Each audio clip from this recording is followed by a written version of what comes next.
क्या तुम्हें पता है, सबसे खतरनाक जहर किसी सांप में नहीं, तुम्हारे अपनों की झूठी तारीफों में होता है। ईर्ष्या कभी चीख कर वार नहीं करती, वो एक मीठी मुस्कान के पीछे छिप कर आती है। कभी किसी शुभ चिंतक की सलाह बनकर, तो कभी एक खोखली तारीफ बनकर। ये अदृश्य ईर्ष्या तुम्हारे सामने तालियां तो बजाती है, पर भीतर ही भीतर तुम्हारे पतन की प्रतीक्षा करती है। और जानते हो सबसे भयानक सत्य क्या है? कई बार यह जहर दूसरों में नहीं, स्वयं तुम्हारे भीतर पल रहा होता है। जब किसी और की विजय तुम्हें प्रेरित करने के बजाय तुम्हें भीतर तक चुभने लगे, समझ लेना विनाश का बीज बोया जा चुका है।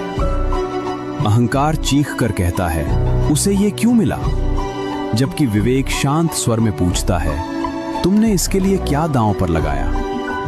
ये अदृश्य ईर्ष्या तुम्हारे चरित्र को दीमक की तरह चाट जाती है, क्योंकि ये एक भ्रम को तुम्हारा सत्य बना देती है। स्मरण रहे, किसी और का शिखर तुम्हारे विपत्ति का प्रमाण नहीं है, पर यदि तुम दूसरों की लकीर मिटाने में उलझे रहे, तो अपनी लकीर कभी खींच नहीं पाओगे। स्थिर बनो, तुलना को त्यागो और अपने कर्म को चुनो, क्योंकि ईर्ष्या बाहर से भले ही अदृश्य हो, पर भीतर से वो मनुष्य को राख कर देती है।